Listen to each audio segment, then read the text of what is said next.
우리 각자는 우리 주 예수를 처음 만난 그 시점이 있습니다. 내 나이 몇 살 때 언제 어디서 주님을 만났다. 그래서 우리가 주님을 만난 이 경험은 다 들어보면 다 달라요. 그렇지만 크게 보면 다 같은 얘기입니다. 크게 보면 같고 다르게 작게 보면 다르다는 말을 한자 사자성어로 대동소이다 이렇게 말해요. 그래서 우리가 예수님 믿은 간증 이야기를 보면 다 대동소이합니다. 그러니까 같은 점은 내가 예수님 믿기 전에 이렇게 살았었어요. 예수님을 이런 경우를 믿었어요. 예수님 믿고 나서는 내 삶이 이렇게 되었어요. 그렇게 이어지는 거죠. 마치 우리가 배우자를 만난 이야기도 그렇게 꾸며볼 수 있죠. 그런 이야기로 내가 이 사람을 만나기 전에는 나는 이렇게 불쌍하게 살았어요. 나는 이 사람을 만나서 이렇게 둘이 마음이 맞아서 같이 결혼하기로 했어요. 결혼하고 난 이후에 이렇게 행복하게 잘 살고 있습니다. 이렇게 이야기하는 그런 이야기와 비슷합니다. 자, 그러면 우리는 영적으로 예수님을 어떻게 만날까요? 예수께서 우리를 찾아오셔서 만난 걸까요? 아니면 우리가 예수님을 찾아가서 만난 걸까요? 자, 먼저 제가 주보에 써드리고 지금 화면에 나와 있는 이사야 55장 6절 말씀 같이 한번 소리내서 읽어봅시다. 시작. 너희는 여호와를 만날 만한 때에 찾으라. 가까이 계실 때 그를 부르라. 자, 그러면 이 말씀을 보면 하나님이 가까이 계실 때도 있고 멀리 떠날 때도 있고 이렇게 되는 게 아닌가라고 생각하게 되는데 이 말씀은 그런 말씀이 아니에요. 하나님이 항상 우리 곁에 계시다는 말씀입니다. 하나님 항상 우리 곁에 계세요. 그래서 제가 이거를 하나의 예로 들자면 이렇게 예를 들 수 있을 것 같아요. 예를 들면 집을 질 때 잘 보면 모든 그 유틸리티가 다 집까지 연결되죠. 상수도, 하수도, 전기, 전화, 방범 시스템, 또 TV 이렇게 다 설치돼요. 그것과 비슷하게 하나님이 우리 안에 이미 와 계신다고 해요. 그래서 그 말씀을 우리가 찾아보면 로마서 10장에 9절 10절에 이렇게 나와 있는데 같이 읽어봐요. 시작. 그러면 무엇을 말하느냐? 말씀이 내게 가까워 내 입에 있으며 내 마음에 있다 하였으니 곧 우리가 전파하는 믿음의 말씀이다. 내가 만일 내 입으로 예수를 주로 시인하며 또 하나님께서 그를 죽은 자 가운데서 살리신 것을 내 마음에 믿으면 구원을 받으리라. 그러니까 전도자가 예수님의 복음을 어떤 사람에게 딱 들려주면 귀로 듣고 마음으로 내려가서 그 사람의 마음에 주님이 딱 계실 때 그 마음에 들어오신 주님을 믿고 믿은 대로 입으로 고백하면 그게 바로 구원이라고 이렇게 말해 주는 것입니다. 이게 다시 우리가 이 유틸리티의 비유를 생각해 보면 이제 집을 질 때 모든 공공 서비스가 다 설치되고 집에 전기가 들어와야 되는데 하고 생각하고 있으면 전기가 들어오나요? 전기가 들어와야 되는데 하면 그 다음에 전기를 쓰려면 스위치를 올려야 되는 거죠. 스위치를 딱 올리는 거. 스위치를 올리면 전기가 딱 연결되어 쓰는 거죠. 자, 그러면 내가 스위치를 올렸기 때문에 전기가 들어왔습니까? 아니면 전기가 들어왔기 때문에 내가 스위치를 올렸습니까? 내가 전기가 전혀 없는데 내가 스위치를 올리면서 전기가 발전소도 그때부터 왔다. 이거 아니죠. 이미 와 있는 수돗물이 우리 집까지 딱 와 있는데 우리가 탭을 딱 돌려서 물을 받는 것처럼 이렇게 그 스위치를 켜거나 그것을 작동하는 것을 우리는 쉽게 말하면 믿음이라고 그렇게 비유를 들 수가 있습니다. 그러니까 우리가 스위치를 켰기 때문에 비로소 서비스가 시작되는 것이 아니고 모든 것이 완벽하게 연결되어 있기 때문에 우리는 그것을 믿기 때문에 스위치를 켜서 그것이 내 삶에 작동하도록 하는 것입니다. 오늘 우리는 사도행전 8장 26절에서 35절까지 해서 한 에티오피아 내시가 35절까지 한 에티오피아 내시가 예수를 만나는 이야기를 우리 이야기하고 이렇게 맞춰서 보려고 해요. 사도들은 예수님을 직접 만났잖아요. 그러니까 복음 소식 내에 사도들이 예수님을 만난 것처럼 그렇게 만나서 예수를 믿는 건 아니에요. 대다수의 그리스도인, 사도 시대 이후에 대다수의 그리스도인들은 예수님을 보고 믿는 것이 아니라 예수님에 대한 이야기를 듣고, 그러니까 말씀이 내 마음에 들어오면 믿음으로 예수님을 만나는 거예요. 그러니까 핵심이 뭐예요? 말씀, 복음, 예수, 말씀이 내 마음에 들어오면 믿는 거예요. 믿었기 때문에 입으로 고백하는. 그러니까 그 말씀을 누군가가 전해주겠죠.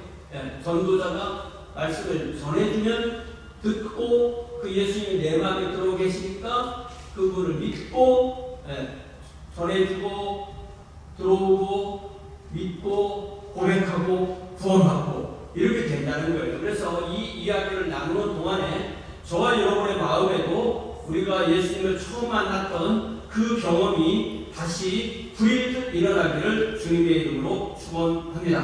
자, 26절을 보니까요, 뭐라고 되어 있냐면, 26절부터 28절까지 에디오피아 여왕 간닥의 모든 국보를 맡은 내시라는 이 일대지를 나눌 때 26절 시작. 주의 사자가 빌립에게 말하였는데 일어나서 남쪽으로 향하여 예루살렘에서 가사로 내려가는 길까지 가라하니 그 길은 광야라. 이렇게 되어 있어요. 그러니까 지금 빌립은 예루살렘 북쪽에 있는 사마리아에서 한참 부흥운동이 일어나고, 예루살렘에서 베드로 요한이 왔다 가고 또 시온이 또 그런 일도 있었고, 그렇게 된 상황에 갑자기 주의 사자가 빌립에게 나타나서 일어나라, 남쪽으로 향하여 가라, 예루살렘까지 내려간 다음에 예루살렘에서 가사로 내려가는 그 길을 가라.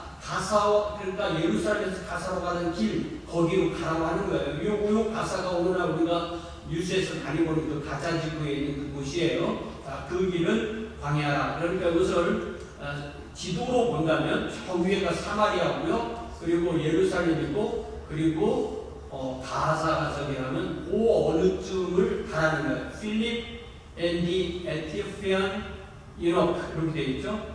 이것을 지도로 그리면 이렇게 그릴 수가 있습니다.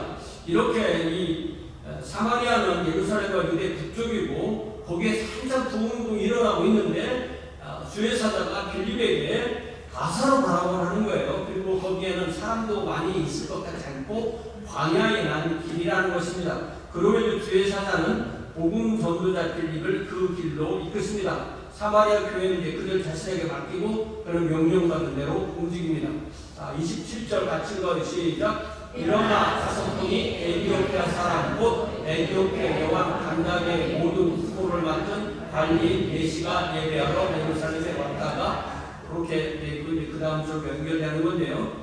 자, 27절을 보니까 빌립은 영문도 모르고 그곳으로 갔다가 마차를 탄 한 여행객을 만나게 됩니다. 27절부터 28절까지 본문에 실로 수많은 정보가 많이 담겨 있어요. 이 정보를 5개로 나누어서 먼저 보도록 하겠습니다. 27절에 있는 정보를 넷으로 일단 구별할 수가 있는데요. 첫 번째는 그 사람, 빌립이 만난 사람이 누구라고요?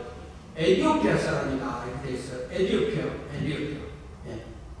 그래서 이 구약 성경에서는 에디오피아를 주로 구스라고 불러요. 구스는 이집트보다 남쪽에 있는 지역이고요. 우리가 이 지도를 보면은 이게 좀 작죠. 지도를 보면 이렇게 되어 있어요. 이 맨 밑에 있는 게 빅토리아 호고요. 아프리카에 빅토리아 호고, 빅토리아부터 쭉 이어지는 강을 벵가일이라고 하고, 그리고 그 옆에 있는 에티오피아 쪽에부터 발원하는 것을 청나일이라고 하고, 또 그 하나 또 에리트리아 쪽에서 나오는 것이 합해져서 나일강을 합해져서, 그래서 이 나일강은 남쪽에서 북쪽으로 흐르는 거예요. 그렇게 해서 지중해로 흘러가는 이 강이 바로 나일강입니다. 자, 그래서 성경에서 말하는 구스는 이집트보다 남쪽, 오늘날의 수단이나 또 에티오피아 그 지역을 보통 구스라고 그렇게 말하고 있습니다. 그래서 구스라는 이 지명은 창세기 2장부터 구약성경에 엄청 많이 나오는데요. 그래서 구스라는 말이 딱 나오면 흑인이에요.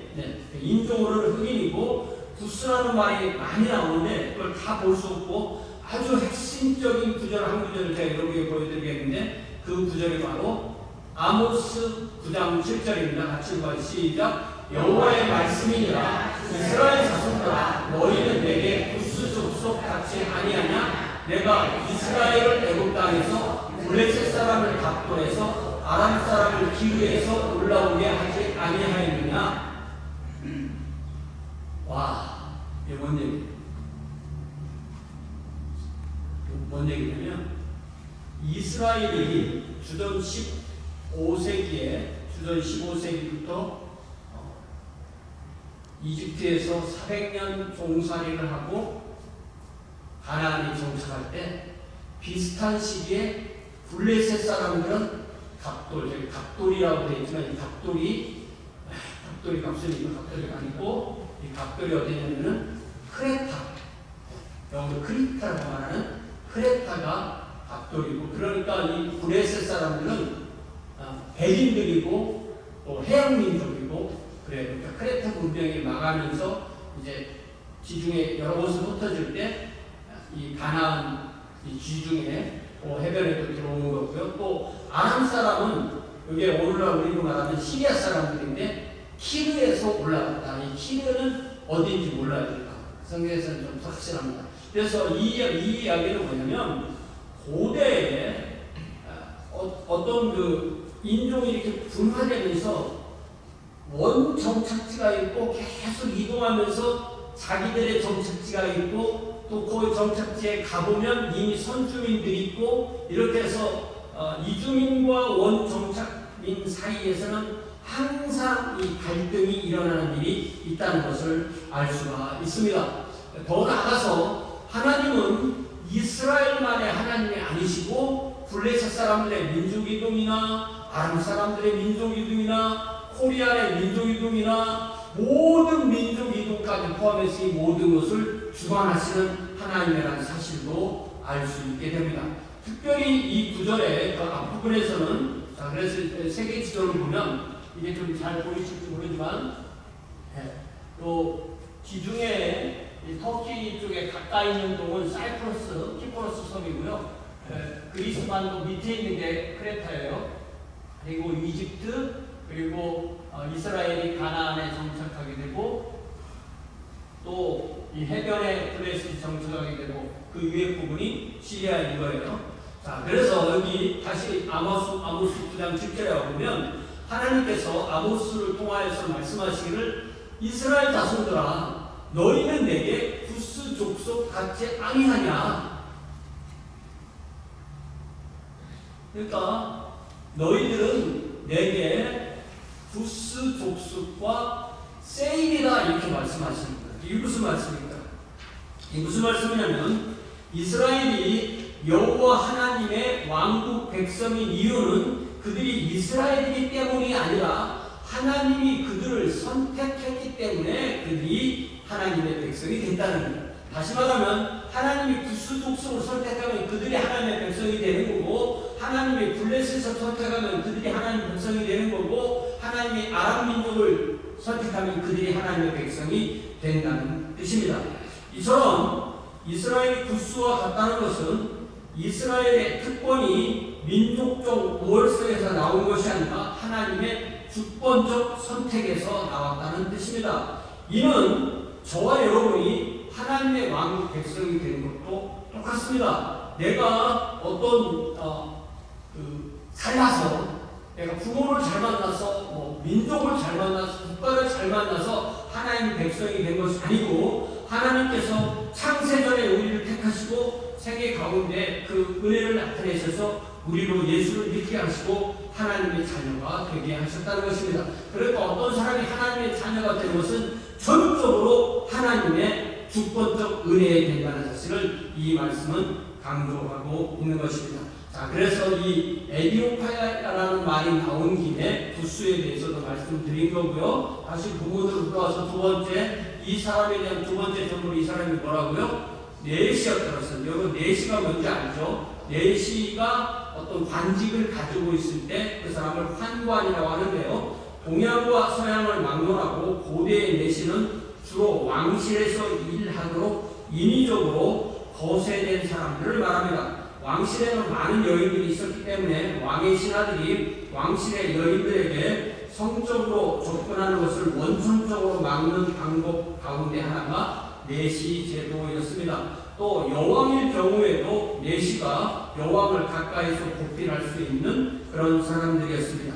그런데 잘 생각해보면요, 오늘날처럼 현대의학이 발전하지 않은 시대에 내시를 만드는 것 자체가 매우 위험한 일이었습니다. 그래서 이 사람은 내시였어요. 아마 어린 나이에 내시가 되어서 왕실에 들어갔을 가능성이 많습니다. 그리고 보니까 여왕의 모든 특보를 맡은 고위 관리의 자리까지 올랐다 이렇게 되어 있는 거예요. 자, 세 번째 정보는 이 사람 그 에티오피아의 여왕을 간다게라고 한다. 이 간다게가 이름이 아니고 어떤 그 왕의 칭호를 부르는 그 문명의 독특한 이름이었을 가능성이 커요. 예를 들면 우리가 로마 제국의 황제를 카이사르, 영어로 시저라고 이렇게 부르죠. 또 이집트의 통치자를 우리가 파라오, 한국말로 파라오 이렇게 부르는 것과 마찬가지입니다. 더 나아가서 이 에티오피아는 우리가 솔로몬 시대에 방문했던 그 스바의 여왕, 솔로몬과 시바, 그 시바의 여왕도 여왕이었고 이 시대에도 여왕이었기 때문에 아마 그 나라는 이렇게 여자가 왕이 되는 것이 훨씬 더 자연스러운 그런 나라였고 그런 민족이었을 것이다 라는 것을 우리가 알 수가 있습니다. 네 번째 정보는 놀랍게도 이 사람이 예배하러 예루살렘에 왔다가 돌아가는 길이다 이렇게 되어 있습니다. 이 사람은 이방인이었잖아요. 이방인이었는데 예루살렘에 있는 성전에 가서 예배를 하러 왔다는 것입니다. 이 이야기는 이미 이 사람이 살던 에티오피아 안에 회당이 있었고 유대인들이 정착하고 있었고 유대인들이 회당을 지어서 회당을 통해서 자기들이 성경을 배우고 회의를 하고 자기 민족의 어떤 정체성을 지키면서 동시에 이방인들에게 회당으로 초청해서 구약 성경을 가르치고 그래서 일부는 할례를 받고 유대교인이 되고 일부는 할례를 받지 않았지만 문가에 앉아서 율법을 배우는 그런 사람들이 이미 이 에티오피아에도 있었을 것이다라는 것을 강력하게 시사합니다. 이처럼 이 사도행전에는 어떻게 땅끝까지 복음이 선포되는가를 이야기할 때 그 연결 지점되는 사람들이 이방인이었지만 유대교를 믿은 사람, 유대교 신자를 많은 예를 들어주고 우리가 이미 6장에서 니콜라스를 보았죠. 안티오코스에 살던 사람이었지만 유대교를 믿고 예루살렘에 와서 예루살렘 교회에 첫 번째 7명 지도자로 뽑혔던 사람이 안디옥 사람 니골라라고 되어 있잖아요. 그처럼 이렇게 이방인이지만 유대교도가 된 사람의 예를 들었는데 이 사람도 역시 그런 케이스였다라는 것을 알 수가 있습니다. 그는 이렇게 예루살렘까지 올라와서 하나님을 예배하고 그 다음에 28절에 보니까 다섯 번째 이 사람에서 알 수 있는 사실은 돌아가는데 수레를 타고 가고 있었고 구약성경 선지자 이사야의 글을 읽고 있었다. 그러면 퀴즈. 이 사람이 이사야 성경을 어디서 구했을까요? 에티오피아에서 올 때부터 가지고 왔다. 우리 성경 가지고 다니셨어요? 내지는 에티오피아에서 자기 성경을 가지고 있었다.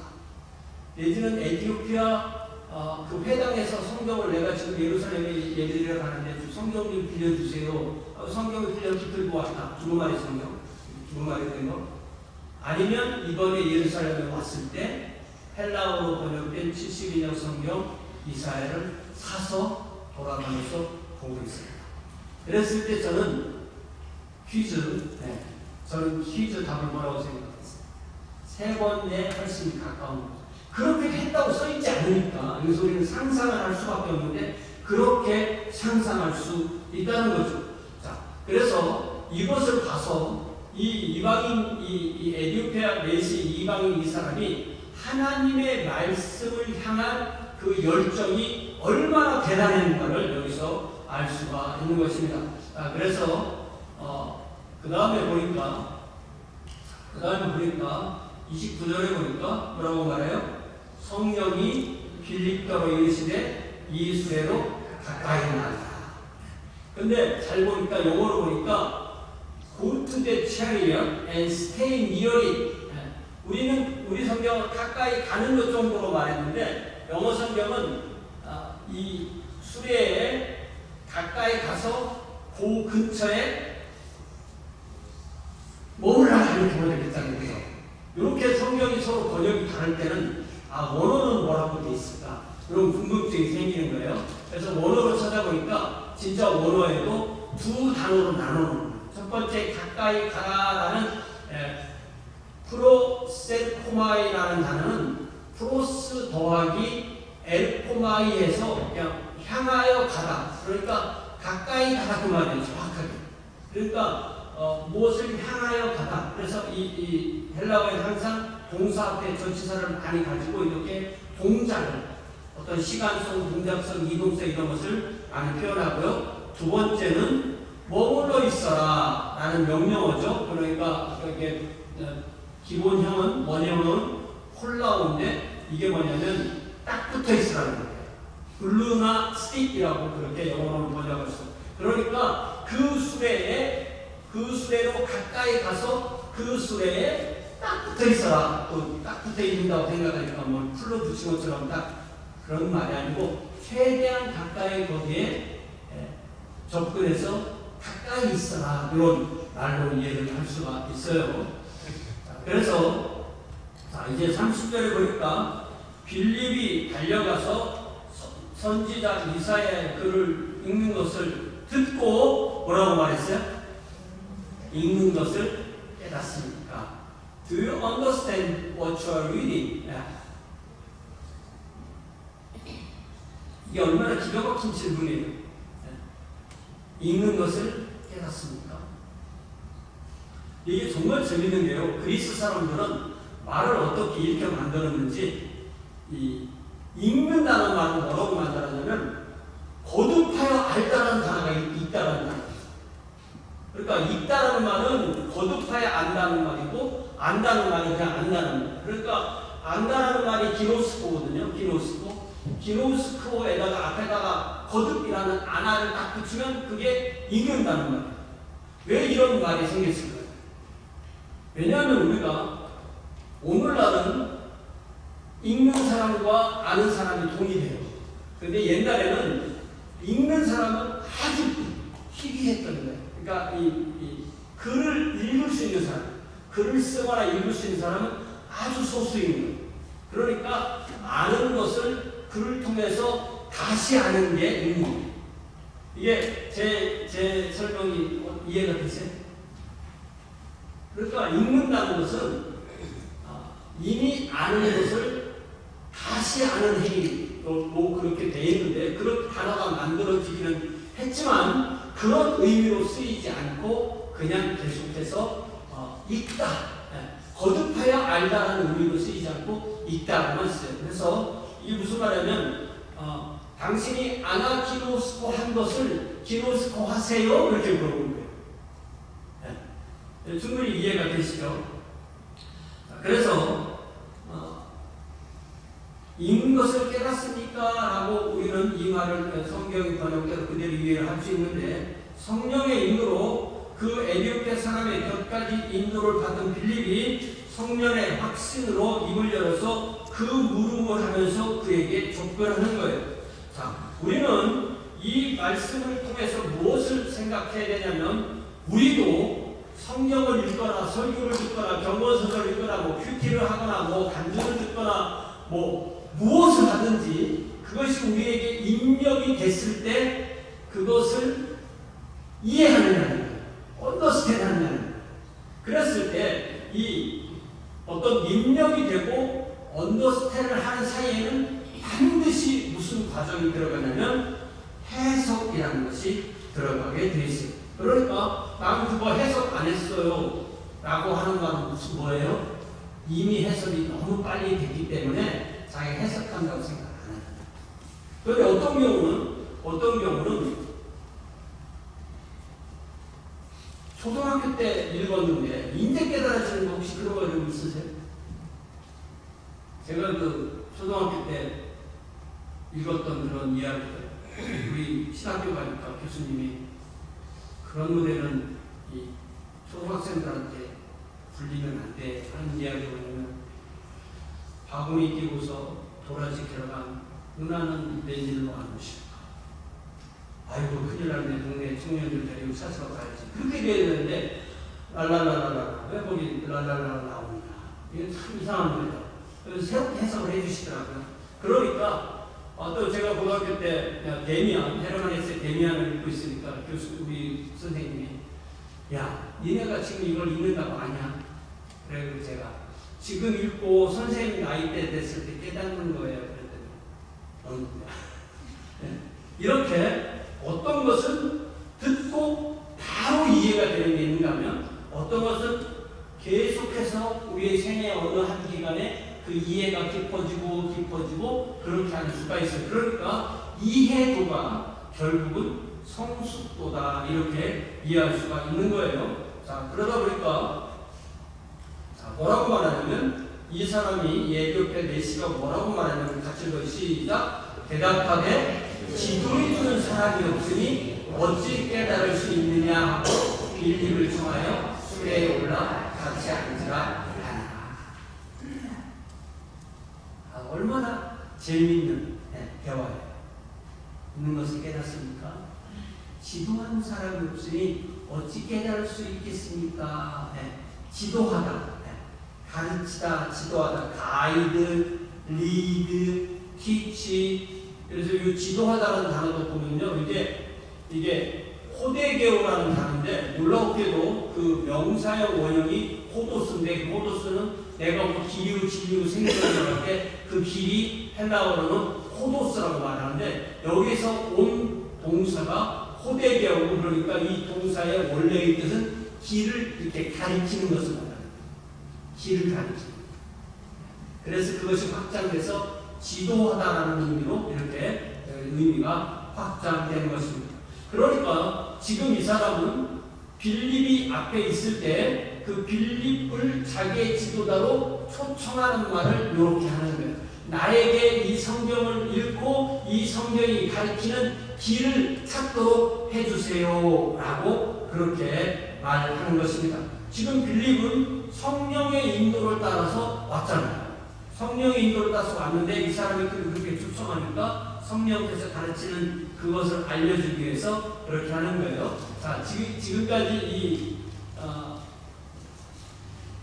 이 그림이, 제가 그림을 어제 밤에 열심히 찾았는데 마땅한 그림이 없어요. 저 그림은 뭐가 잘못했냐면, 여기 그 책이 펴져 있잖아요. 이 책이 아니고 두루마리예요. 이 책이라는 게 아직 저때 믿질 않았어요. 그리고 무수히 많은 그 그림이 지붕이 있어요. 마차 지붕이. 그래서 마차 지붕이 있는 걸 찾으면 책이 틀렸고, 책을 맞추면 또 지붕이 없고, 그래서 제가 말로 설명하려고 이렇게 했습니다. 그래서 뭐 주변에 사람들이 있고 그런데, 대충 우리의 그 상상력을 키우기 위해서 이렇게 그림을 좀 볼 수가 있습니다. 자, 그래서 다시 32절부터 35절까지 이 글에서 시작한 예수를 가르쳐 복음을 전했다 이렇게 말했는데, 자, 32절 읽어 시작. 읽는 성경 구절은 이것이니, 일렀을 때 그가 보살자에게로 가는 양과 같이 흘려갔고, 털가는 자 앞에 있는 어린 양이 조용함과 같이 그의 입을 열지 아니하였다 라고 하는 이 말씀을, 그러니까 이 말씀이 오늘날 장절 구분에 의하면, 그때는 장절 구분이 없었어요. 그냥 다 써 있는 거예요. 근데 이 사람이 아마 이사야를 쭉 읽다가 어느 시점에 53장에 이르렀고, 50장 이쪽 앞에 부분을 쭉 읽다가 오늘날 우리의 장절 구분로 7절 부분에 딱 있을 때에 빌립이 딱 나타나요. 조금만 생각하면 이게 얼마나 기가 막힌 그 타이밍이라고 하는 것을 알 수가 있죠. 그런데 이 성경이 구약 성경인 그 마소라 본문, 구약 성경의 그 히브리어가 아니고 구약 성경의 헬라어 번역인 70인역을 이 사람이 읽었다라는 그 증거가 뭐를 보면 알 수 있냐면 이사야 53장 7절에 읽어보면 똑같은 내용인데 상당히 달라요. 내용은 똑같아요. 근데 번역이 상당히 다릅니다. 자, 이사야 53장 7절 같이 읽어 시작. 그가 고명을 당하여 외울 때에도 그의 입을 열지 아니하였으며 마치 목수장으로 끌려가는 어린 양과 털깎는 자 앞에서 잠잠한 양같이 그의 입을 열지 아니하였다. 네. 그렇게 같은 내용인데 히브리어와 히브리어를 헬라어로 번역한 주전 250년경에 번역한 70인역은 이렇게 서로 느낌이 많이 다르게 되어 있고요. 그 다음에 다시 사도행전 8장 33절 시작. 그가 부정을 당했을 때 공정한 재판도 받지 못하였으니 누가 그의 세대를 말하리요 그의 생명이 땅에서 빼앗기리로라 하였거늘. 요 말씀도 이사야 53장 8절을 읽으면 시작. 그는 곤욕과 신문을 당하고 끌려갔으나 그 세대 중에 누가 생각하기를 그가 살아있는 자들의 땅에서 끊어짐은 마땅히 형벌 받을 내 백성의 허물 때문이요 하였으리요 라고 이렇게 읽습니다. 자, 그러니까 이 성경을 쭉 읽으면서 이 에티오피아 내시의 그리스에는 질문이 있더군요. 그 질문이 뭐냐면 성경을 읽었는데 무슨 말인지는 알겠는데 이 성경에서 말하는 이 그가 누구일까? 라는 그 해석이 머릿속에 해석을 하고 싶은 생각이 드는 거예요. 자, 그래서 34절에 뭐라고 말을 하냐면 자, 시작. 그 내시가 빌립에게 말하되 청컨대 내가 묻노니 선지자가 이 말하는 것이 누구를 가리키느냐? 자기를 가리키느냐? 타인을 가리키느냐? 그러니까 이사야가 이 글을 쓸 때 이사야가 저런 백성을 위해서 고난을 받는 존재가 나야 라고 생각하고 썼습니까? 아니면 어느 누구를 생각하고 썼습니까? 라고 물어보는 거예요. 자, 이 물음이 어때요? 여러분? 이 사람의 이 질문이 어때요? 우리가 성경을 읽으면서 이런 질문을 갖습니까? 본문에서 뭔가를 얘기하면 이 말씀은 누구에게 하는 건가? 이런 생각을 하면서 볼 수 있냐는 거죠. 자, 그래서 놀라운 말씀이 그 다음 35절에 있는데요. 같이 읽으면 시작. 빌립이 입을 열어 이 글에서 시작하여 예수를 가르쳐 복음을 전했다고 했어요. 그러니까 여기에 뭐 중요한 단어가 많지만 여기에 중요한 단어를 4개만 고르면 입을 열었다. 이 글에서 시작했다. 예수를 가르쳤다. 복음을 전했다. 이렇게 얘기를 할 수가 있죠.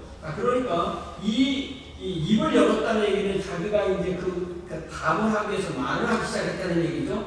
그리고 이 글은 이사야 53장 지금 그가 읽은 그 7, 8절 말씀을 근거로 시작해서 예수님 이야기를 해줬고 예수님 이야기를 해주는 것이 바로 복음이라는 거예요.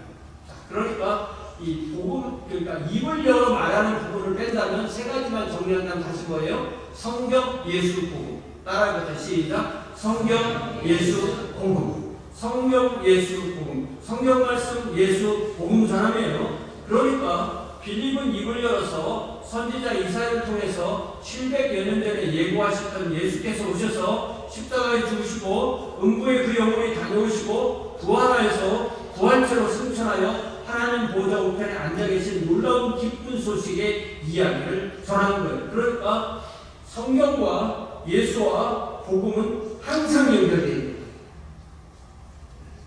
거예요. 다시 말씀드릴게요.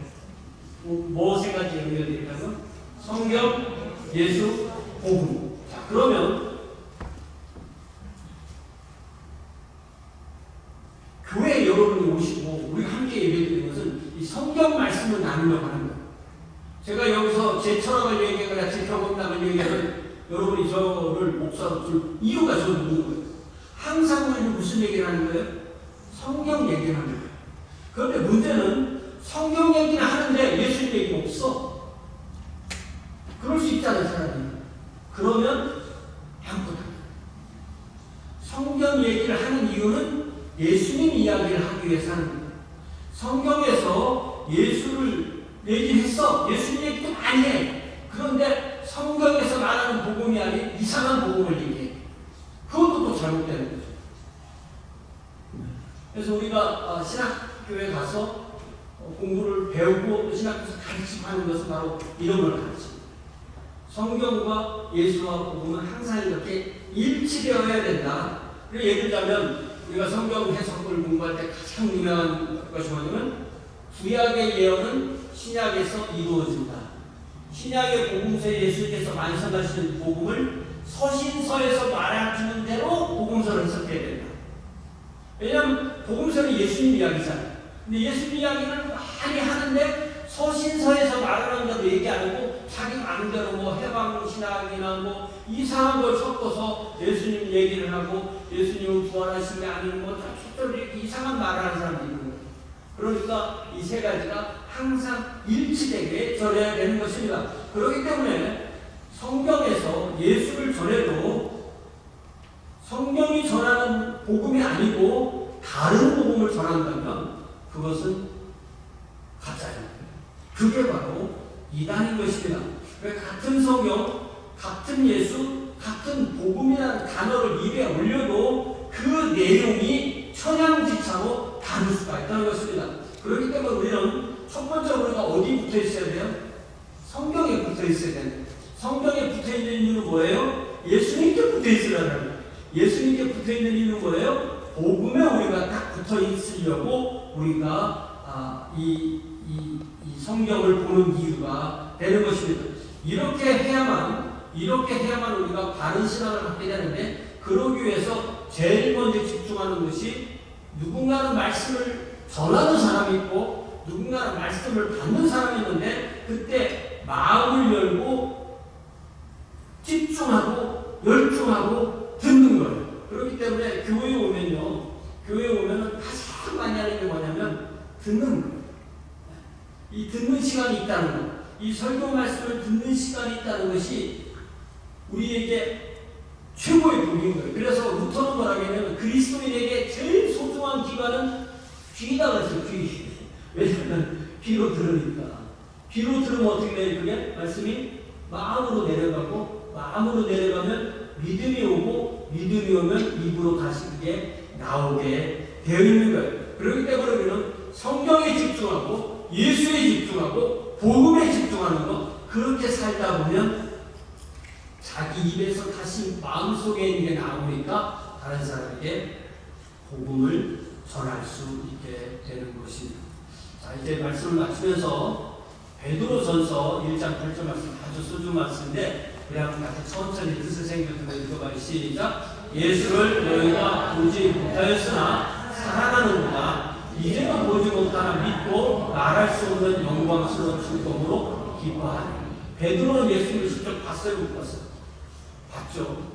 예수님의 모든 걸 다 알고 산으로서 복음을 전했어요. 그러나 복음을 전했을 때 그 오늘날 터키에 있는 그 사람들은 예수님을 본 적이 없는 거예요. 본 적이 없는데 베드로가 전해주는 말씀을 듣고 어떻게 했어요? 믿고 하나님의 자녀가 되었으니까 영광스러운 즐거움으로 기뻐한다고 했습니다. 자, 그러면 이 베드로전서 1장 8절의 이 말씀이 저와 여러분에게도 동일한 고백입니다. 난 예수님 봤어요. 이런 사람 있어요. 뭐 봤다는데 제가 안 봤다고 말할 수는 없어요. 지난번에 오석방송 가면 뭐 맨날 본다니까. 그분은 그분 스타일이고. 네. 그러나 우리는 예수님을 못 봐도 믿는 거예요. 어떻게 믿어요? 성경에 전해주는 거예요. 그 예수님을 믿고 죄사함 받고 하나님의 자녀가 되면 말할 수 없는 영광스러운 즐거움이 우리 가운데 있고 그것이 기쁨으로 나옵니다. 어떤 사람들은 자꾸 웃는 것을 기쁨이라 생각하는데 웃는 게 더 좋죠. 그게 아니고 이 조이라는 건 뭐냐면 이 내적인 기쁨을 말하는 거예요. 내적인 기쁨을 우리가 갖게 되는 것입니다. 그래서 제가 지난주에도 말했지만 그 어메이징 그레이스라는 이 찬양에 나 처음 믿은 그 시간이 귀하다, 이런 고백이 있잖아요. 여러분 처음 예수님 믿은 때가 언제세요? 그때 그때를 혹시 기억하세요? 예를 들면 어떤 사람들은 머리가 좋아가지고 내가 엄마에게 태어날 때가 나는 생각이 난다, 이런 사람도 있어요.